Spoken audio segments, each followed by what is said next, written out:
Welcome back to another episode of the Inquisitive Mamba podcast. This is episode 94. It's so great to record for you guys tonight. We're actually going on a trip this weekend. We're going on vacation. A friend of mine is getting married in March, so we're going on his bachelor party. Unfortunately, Max was not able to join us tonight, but we have so much to talk about. We have NFL Super Wild Card Weekend, the Chiefs beating the Dolphins, the Browns losing to the Texans, a game that a lot of people thought the Browns were going to win, a crazy situation with the Cowboys and the Packers, the Mike McCarthy rumors, what's going on there? Well, we all know now that Mike McCarthy will be retaining his spot with the Cowboys. We'll get into that. So super excited. And we have some great games this weekend. The divisional round coming up. Packers and the Niners, the Texans and the Ravens, the Chiefs and the Bills, the two juggernauts right there. So it's going to be great overall. But let's get into tonight's show. So first of all, I hope everyone is having a great day, great night, wherever you are around the world. The Inquisitive Mamba podcast, we're rocking, we're rolling. So let's get into it. So let's get into those NFL games from this past weekend, Super Wild Card Weekend. Let's talk about the Chiefs and the Dolphins. Well, a frigid game overall. The Chiefs had a lot of other plans compared to the Dolphins. I don't know what happened to the Dolphins, the offense that they had all year. They ran into a complete roadblock against the Chiefs. And I'm starting to get to this point now where there's one guy you can't bet against in sports, and it's Patrick Mahomes. Before it used to be Tom Brady, and now it's Patrick Mahomes. We saw what Mahomes did Saturday night in Kansas City. We saw how miraculous he played, the crazy scrambles he had. It's just Mahomes' vision in the pocket. Just when you think you got him, you don't have him. He'll look, he'll scan, and then he'll take off. But one of the greatest plays of that game was the Travis Kelce play where he wasn't down and he kept running and the refs didn't blow the whistle. Love that one. I also loved when Mahomes' helmet got cracked. That was so cool to see all the photos from that. But the question remains from this Dolphins-Chiefs game, just moving forward, if we're talking about going forward, the Dolphins, what should the Dolphins do with Tua Tagovailoa? Well, I know in the NFL, everything is, teams, don't give quarterbacks a really, long shot. They're on a very short leash. Well, what the Dolphins should do with Tua is I think they should run it back with him for one more season. I think we all know what Tua is. I mean, he had a great year with Mike McDaniel and the Dolphins this year. The offense, the 70-point game against the Broncos. So this was his first official full playoff game because last year in Buffalo, he was hurt. Skylar Thompson took over. We all know about Tua's concussions. This was his real full playoff game. This was his first real test. Obviously, he didn't live up to it that he was supposed to, but this is a tough game. This is a tough road environment. Kansas City is the defending Super Bowl champions. We know they had a very rocky regular season. They weren't the team that we've used to been seeing, but for Tua and the Dolphins, they should stick with him for one more season. They already extended his fifth-year option, so they picked it up. So he's on the books for $23 million this season. But I would not extend, if I'm the Dolphins, Tua Tagovailoa should not be extended for the Dolphins. Not yet. Let him play out this season, see how this season goes, and then go from there. Now, if Tua wets the bed and he's what we saw in the playoff game against the Chiefs, then it's time to move on from him. But I think let's pump the brakes. I know fans like to overreact. I'm not the biggest Tua guy. But let's give him one more full season under his belt, get him some more experience, and let's see what he can do next season. Moving off of the Chiefs and the Dolphins game, let's talk a little bit about the Browns and Texans game. There's really not a whole lot to talk about minus CJ Stroud and his miraculous performance, how good he was, how great the defense was. The Joe Flacco magic came to an end. The Texans ended up winning 45-14. I did see a clip which was really cool how engaged DeMeco Ryans was with his players on the sideline. He was basically saying what was going to happen before the Joe Flacco interception with Christian Harris on the pick six. But let's give some credit to the Browns on the season they had. They battled their tails off. I mean, for what Flacco was able to do throughout this time while he was there, coming in late, leading them to an 11-6 season, leading them to a playoff berth. So let's give some credit to the Browns for their season they had. But now the question remains is Deshaun Watson coming back. Will he be consistent? Will he be ready to fully go? Well, we shall see. We know how good the Browns defense is. We didn't see it Saturday against the Texans, but throughout the entire season, they were arguably the number one defense in the NFL. I don't really want to stick too much on them. I want to talk a lot about the Packers and the Cowboys. Well, I'm not one to sit here and troll the Cowboys and this and that. And the Packers came in there and they played their tail off. I mean, let's give credit to the Packers offense and the game plan that they came in. Jordan Love looked miraculous, spectacular. I mean, I was watching that game and I kid you not, I really saw shades of Aaron Rodgers watching that game and a little bit of Brett Favre. And somebody said that Packers QBs need to be documented how well they mold these QBs. And I tried to tell people that Jordan Love was going to be fine. Jordan Love is fine. Give him some time. Give him a little bit of time. Let him grow with the team. All these guys on offense basically are really young, minus Aaron Jones. But Dobbs is really young. Christian Watson is really young. Musgrave is really young. And Love himself. They're a very, very young team. So let's pump the brakes how everyone felt earlier in the year. And now you saw on full display what Jordan Love is and what he's going to be for the future. And also, for the preview of this Niners-Packers game, let's relax a little bit about Jordan Love and the Packers. If they get blown out, Jordan Love already proved his case this past weekend against the Cowboys. He just hung 48 points on the Cowboys. Let's pump the brakes, and let's flip the script real quick to the Cowboys offense. I don't know what happened to the Cowboys. I think they forgot to show up, and it was just a really, really unfortunate thing that happened because they should have won this game. They weren't prepared. I don't get it. I really don't. But it goes back to my point earlier in the year. The Cowboys need a number one running back, and they strongly still do. And I really hope in the offseason they go and either draft a bell cow type back or maybe try to go get Derrick Henry, somebody that can fit your offense, that can be an every down power back. Because clearly with Tony Pollard, that's not the case. Pollard's a really good running back. He's a gadget guy. You can use him out of the backfield. You can throw a flat route to him. You can throw him a screen. But I don't think he's an every down back. And I think we saw that, and we definitely saw that in the Christmas Day game against the Dolphins when he was stopped short of the red zone. But Pollard's a good back, but I don't think he's the every down guy. Also, quickly, let's talk about the Cowboys defense. What happened to the Cowboys defense? Well, one thing about the Cowboys defense that was really, really important throughout this entire year is they were extremely undersized at the linebacker position. We saw Marquise Bell and we saw Damone Clark. Those guys, very undersized. We know Leighton Vander Esch got hurt, LVE. But I'm not really sure, what happened with the Cowboys. I mean, Jordan Love, like I said, he was just firing on all cylinders. Even when he was under pressure, he still looked great. And Micah Parsons was a complete no-show. It would have been, maybe the game could have been different if Micah, would have been able to put some pressure on Jordan Love, even though the Cowboys were putting pressure on Jordan Love at times. But still, even he was throwing off his back foot, and he was just making himself look like an absolute hero. So let's move on to the Rams and the Lions game, 24-23. The game of the weekend, if you ask me. Jared Goff, Matt Stafford. Matt Stafford was in Detroit for all those years from 2009 to 2020. Jared Goff was in LA for all those years, former first-round pick. These two quarterbacks going at it. You couldn't ask for a better game, right? The Lions' first playoff win in over 32 years. They haven't made the playoffs they haven't won a playoff game since 1991. Most of us weren't even alive then, for all the Gen Zs out there. Can you just imagine that, how crazy that is? What's also really cool about that game too is Eminem was in attendance, and some fans weren't the happiest about that. We'll get into all that later, but let's stick quickly here on the Rams and the Lions team. Puka Nacua had an amazing game, 180 yards. Stafford was spectacular. Goff was pretty good too. The problem with the Rams was they struggled in the red zone. They weren't able to convert in the red zone, and that was their biggest problem. Now we can talk and sit here and go, well, the Rams got cheated. They should have. The game was kind of rigged. And the Puka Nacua interference at the end. But I try to tell people it doesn't always come down to one play. Football never comes down to one play. It's the entire game. The Rams had an opportunity to score many times, and they couldn't convert in the red zone, and that was their biggest problem. And the Detroit Lions offensive line was an absolute powerhouse. The Rams were able to get a little bit of pressure on Goff, not a lot, but the Lions offensive line was absolutely lights out in that game. But let's give some credit to the Rams for making it this far, because a lot of people didn't even expect them to be 10-7, let alone get into the playoffs. So let's give some credit to them, and they're going to be just fine next year. You got Cooper Kupp coming back, Stafford coming back again, another year with Puka Nacua, his second year. We know the Rams draft pretty well. Also with Kyron Williams, they drafted, and with Puka Nacua as well.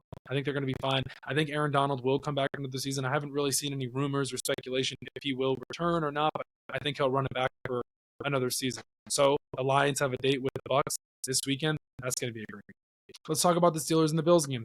31-17. The Steelers ended up beating the Bills 31-17. Excuse me. The Bills ended up beating the Steelers 31-17. Josh Allen, 4 total touchdowns, was an absolute monster in that game. George Pickens after the game said, refs gonna refs. It's hard to beat the refs when it's hard to beat the refs when you're going against them. Well, George Pickens, the Bills were the better team. Everybody knew that. Let's pump the brakes on how that all transpired. And then, of course, after the game, the rumors of with Mike Tomlin. We found out yesterday Mike Tomlin will be back with the Steelers. And I really didn't understand why this whole whole thing came out. I know the media likes to play games and stuff, but Mike Tomlin was not going anywhere. We all know that. He's still under contract. They just got a new GM. So it didn't make any sense. So Mike Tomlin is going to be back for another year. And they just went 10-7 with this team. This is the 17th straight winning season for Mike Tomlin. Why would Mike Tomlin leave? For what? It makes no sense. So Mike Tomlin is sticking around. So for you fans out there thinking, oh, my team could potentially get Mike Tomlin, let's close that door right now. So the Bills ended up beating the Steelers 31-17. Josh Allen was an absolute phenom in that game. And I want to give a little bit of credit to Mason Rudolph the way he played during that game. He was pretty darn good. So the Bills have a date with the Chiefs this weekend. The Chiefs come to Buffalo. We'll get into that. And our last wildcard game was the Eagles and the Bucks. The Bucks ended up winning 32-9, the downfall of the Philadelphia Eagles for this season. I still don't understand what the Eagles were doing in this game, the poor tackling, the missed play calling. But the biggest thing about the Eagles this season is when you switch play callers from Sean Desai to Matt Patricia, that was your biggest problem right there. You were 10-1 at one point. Why would you switch defensive coordinators? You know how much of a toll that takes on the players, especially learning a playbook. I've talked to former football players and even some professional people saying like how hard it is to learn a playbook in such a short amount of time. Now, I get it, they're professionals, this is their job, but this was the complete wrong move to do. I don't understand why you would change coordinators in one half of the season and go to Patricia. I understand Patricia's track record. I know, how great of a defensive coordinator he's been for his time in the NFL and how good of a defensive mind he is. You still don't do this in this type of situation, especially when your team is 10-1 and how talented the Eagles are. I didn't understand it. And of course, AJ Brown didn't play in the wild card game. They were kind of banged up. Hurts had the hurt index finger. No excuses. The Eagles didn't look like they wanted to be there. The Bucks took it to him. Baker Mayfield had a hell of a game, 3 touchdowns on the game, and the Bucks have a date with the Lions. So before we move on, the Bucks, the way they blitzed and the way they came after Jalen Hurts and made him feel uncomfortable, that was the tone setter of this game. They knew, they saw something. I'm sure when they watched tape or however they went about it with, they proved that they were there to play. And the Eagles didn't really even have a run game. Hey, the Bucks have a date with the Lions. The Eagles have some question marks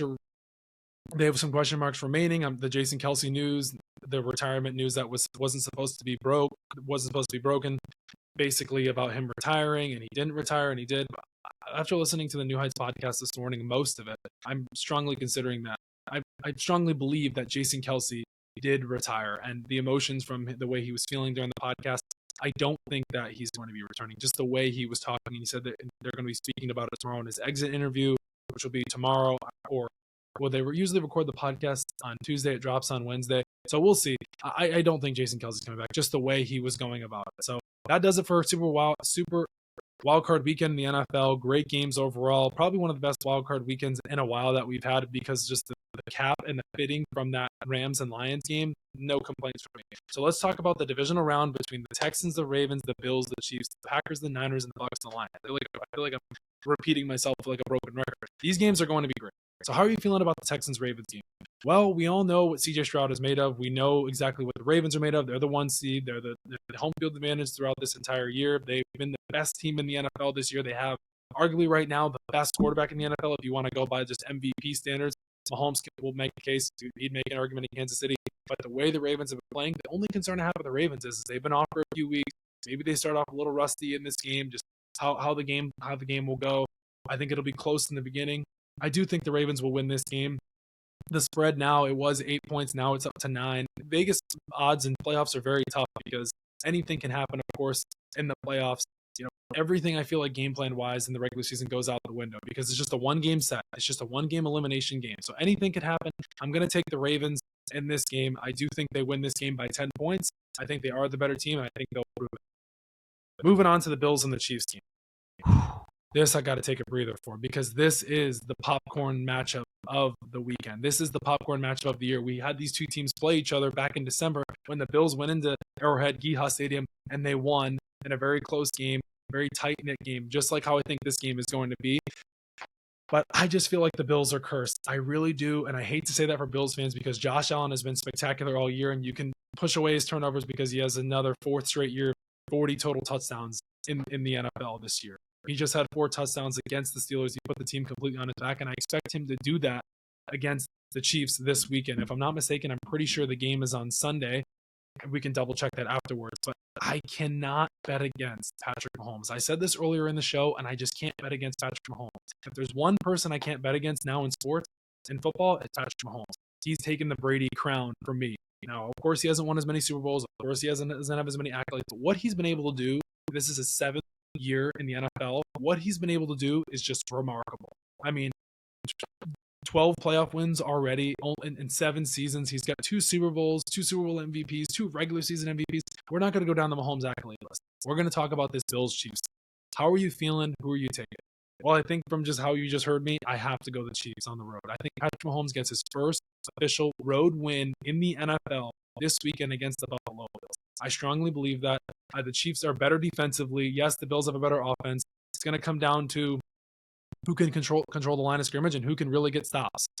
In recent years, these game has these two teams have played each other and they've been offensive shootouts. And then the past one we just saw was a kind of a low scoring feel, and James Cook really kind of took over that game.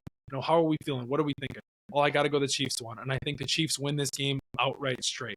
I know the Bills are favored by 3, and they're the home team, and they have every right to be favored. However, I think the Bills are cursed. Let's get a little funny here for a second, and I think the Chiefs win this game straight outright in a close game. I think they win this in a very close game. So I got the Chiefs moving on to the AFC Championship for the 6th straight season. Bucks and the Lions. The Lions are favored by 6.5 points. The Bucks and the Lions. The Bucks are the underdogs in this game. This is going to be a great game. I actually have 2 good friends of mine that are Bucks and Lions fans. So they're going to be going at each other this weekend. This is going to be a great one. I can't wait for this one. Jared Goff, can he prove the doubters wrong again? He just did it this past weekend in Detroit. Their first playoff win since 1991. We all know that. However, I think Todd Bowles will blitz the living hell out of Jared Goff. If he can get some sort of pressure on Jared Goff, kind of like how he did on Jalen Hurts, I think the Bucs can win this game. And I think Baker Mayfield is playing with a chip on his shoulder. I think you have to say that. The performance he just came off of against the Philadelphia Eagles. But I think the Lions are just a little bit better. They're a more talented team. They are the outright favorite. And I think they win this game by 7 points. I'm going to take the spread in this one. I'm taking Lions minus 6.5. I think they win this game. Baker's had a great year. I just think the Lions are a little too much to overcome. And I love the trash talk between C.J. Gardner-Johnson and Baker Mayfield, because Baker Mayfield said that C.J. Gardner-Johnson hasn't been watching tape. And you know how Dan Campbell prepares his team. Bite your kneecaps off. So this is going to be a great game overall. It's kind of like chess versus checkers. Dan Campbell's just a rowdy, high-energy guy. And then you got Aaron Glenn on the other side as a defensive coordinator for the Lions. And you got Todd Bowles, the defensive mind of the Bucs. So this is going to be a very, chess match type game. I think it's going to be, very focused on defense. Both of these offenses can score. My only concern with Tampa is, can they keep up with Detroit's offense? Because we saw they kind of sputtered against the Eagles, whereas the Lions, they can put up points at will. The offensive pieces they have with Gibbs and Amon-Ra St. Brown and Goff when he's slinging the ball. And then you have their offensive line, how good they are. Going to be a great game, but I got to go the Lions in this one. And then our last game of the weekend is the Packers and the Niners. Brock Purdy versus Jordan Love. These two franchises have won, a handful of Super Bowls. These are two, classic teams. They played each other in the past. And actually, the Niners have won 4 straight games leading up to this game in the postseason against the Packers. Because the last time the Packers and the Niners played in the postseason, we all remember the Frozen game. The Packers had it, and then they didn't, and they were the 1 seed, and they blew it. And Aaron Rodgers, and what happened? And then Devontae Adams.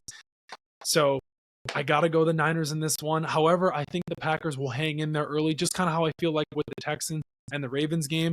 I just think that the Niners are a little too much for the Packers to overcome. I think they'll run into a wall. I think LaFleur will get creative early on, but I think that the Niners can easily win this game, and they are the heavy favorite, and they should. And I think if the Niners can get real pressure on Jordan Love, I think this can be a very ugly game for the Niners. I think they can really run away with this game. I mean, we all know who they have on offense and defense. I mean, Purdy doesn't really turn the ball over.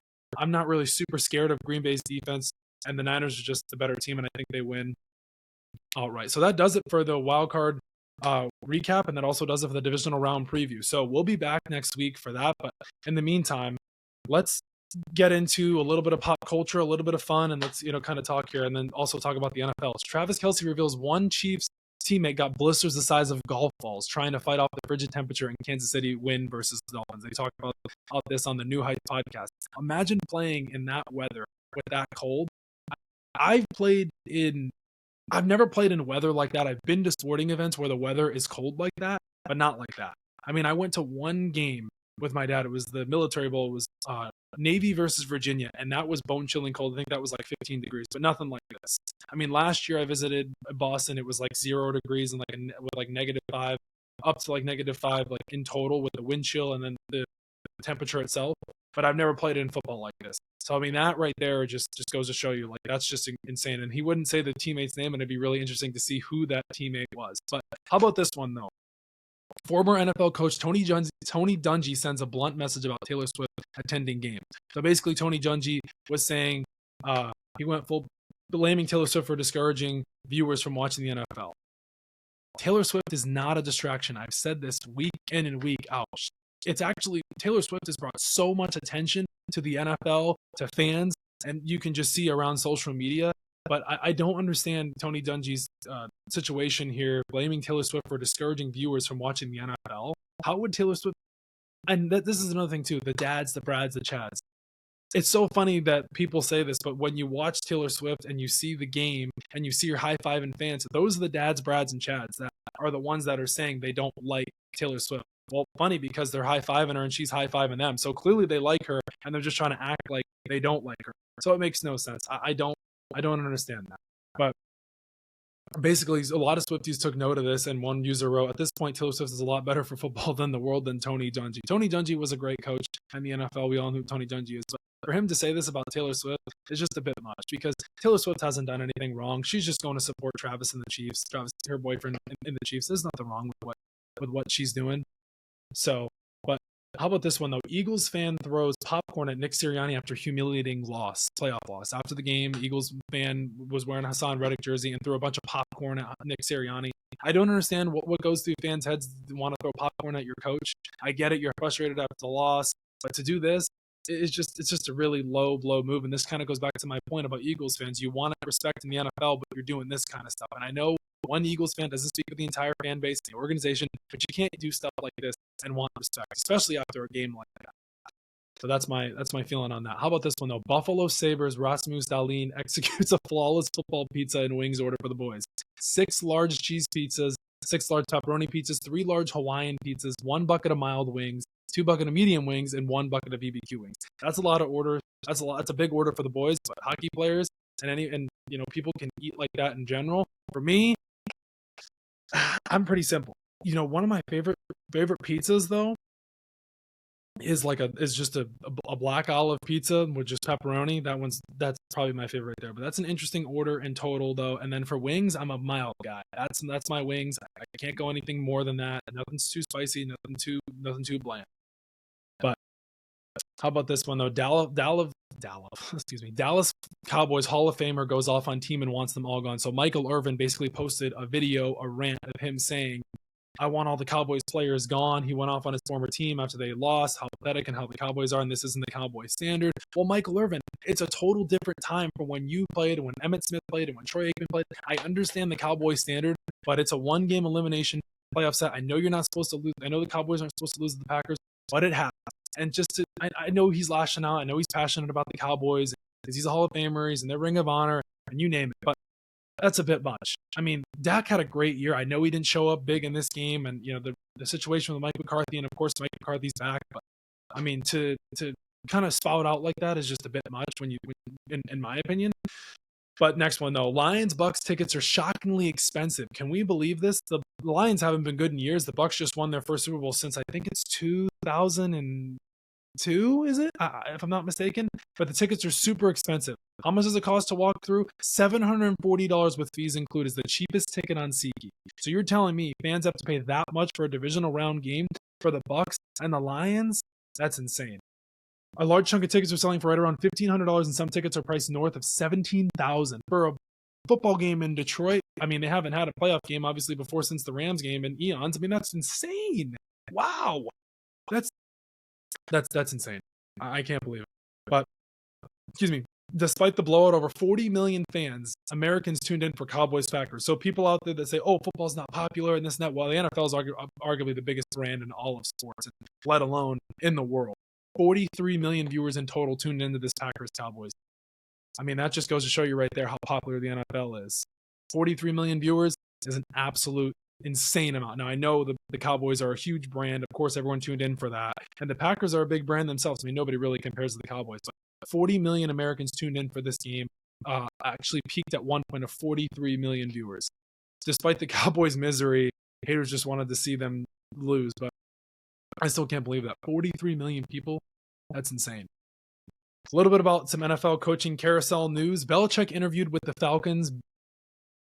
Will the Falcons hire him? Well, they interviewed him, so we shall see. It'll be really interesting to see what the Falcons do. We know Jim Harbaugh interviewed with the Chargers. He also interviewed with the Falcons, so that's a little bit of the coaching carousel. We're still waiting on Mike Vrabel's decision. We're waiting on the Antonio Pierce situation in Las Vegas to see how that'll transpire and how that'll all occur. We know Max Crosby voiced his opinion, how he wants AP back, Antonio Pierce.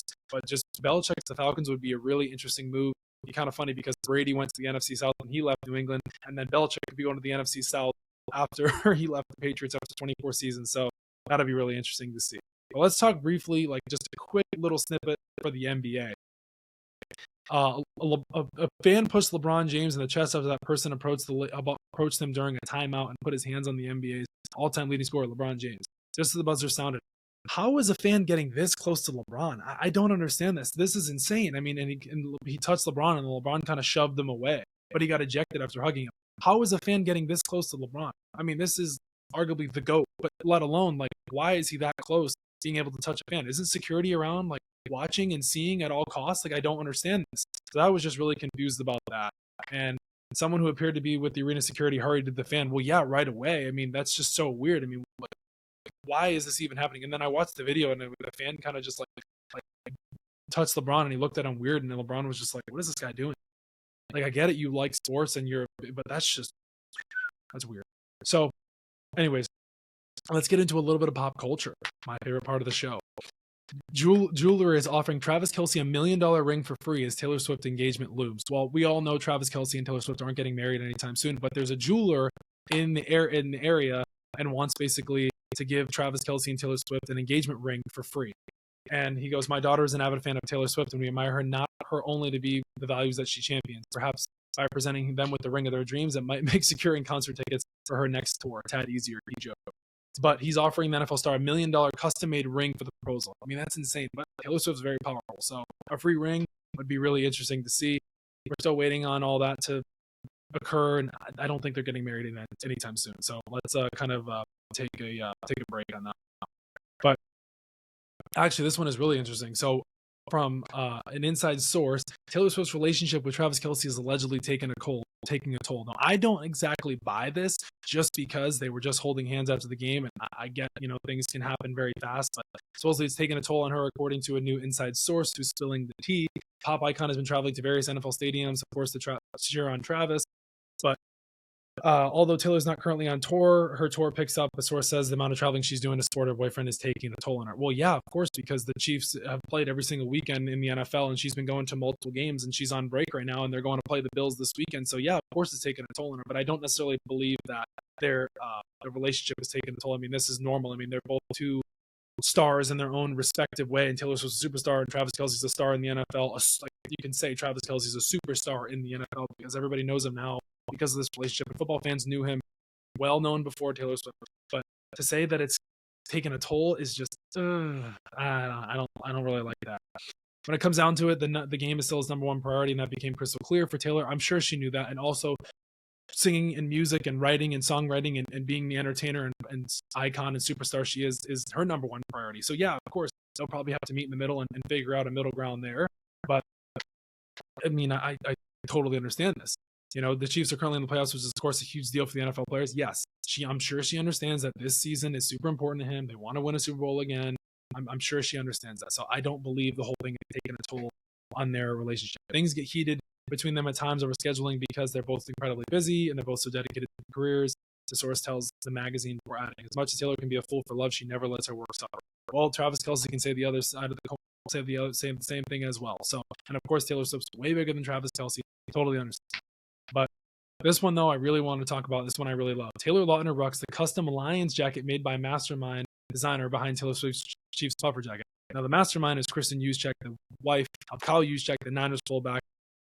which was really cool. We all saw the Taylor Swift jacket that she wore for Travis Kelce, and then turn around the next day, the Lions are playing, and Taylor Lautner is wearing a Lions jacket stitched and custom made through jersey from Aiden Hutchinson, the Aiden Hutchinson jersey. It was kind of funny because the jacket wasn't even supposed to get there in time, and Kristen Juszczyk, actually, she posted on her Instagram, like, oh my goodness, it made there in time, and it was so cool to see Taylor Lautner rock that jacket. And for guys out there that are hating on this style of jacket and they're hating on the Taylor Swift jacket, this is an awesome jacket. Let's give some credit to Kristen Juszczyk for making this cool jacket because it's really cool. I mean, the design, the amount of effort and input that goes into this jacket, and most guys are hating on it, but I can tell you this right now, they would want that jacket in a heartbeat to show off and show their friends and show everyone because that's a cool jacket. And it's actually kind of funny because since her jackets were sported by the likes of Taylor Swift, Brittany Mahomes, and Taylor Lautner, she's gained nearly over 400,000 Instagram followers, which is more than any player in the NFL in the 4-day time period.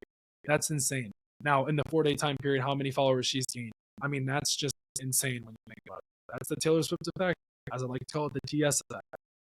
So, but yeah, I mean, I thought that was really cool. But so this is a good one here, though. We'll take a quick breather. Why are men so triggered by Taylor Swift?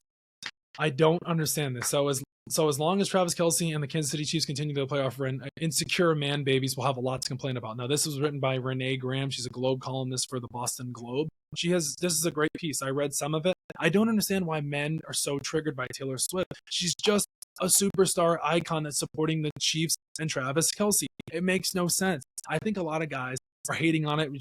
Oh, she's a distraction, or why you have to show her. Well, because it's bringing a larger audience to football in general, because football is a male-dominant sport. Well, how about women want to be involved in it as well? And there's been a lot of fans that have said that on Twitter and social media, my daughter is so invested in football now because of Taylor Swift. She really wants to watch it. Yeah, because the superstar Taylor Swift is at the game. Of course, girls want to watch Taylor Swift. And most girls love Taylor Swift. Who doesn't? So the whole thing why men are so triggered and get upset when they show Taylor Swift, one, they're jealous. Two, they're haters. And three, they don't know what they're missing. Because Taylor Swift's music, one, is really good. And two, she's the bomb. So deal with it. I don't understand why men are so triggered by Taylor Swift. It makes no sense. And like I said, the last point I'll make is it's bringing such a large audience to the NFL. I mean, the records that they've broken with Taylor Swift being in attendance is just insane. And I think I have the numbers right here. If I can find it, I'll have to go back to it. But just let alone like that right there just goes to show you, like, I don't understand why men are so triggered by Taylor Swift.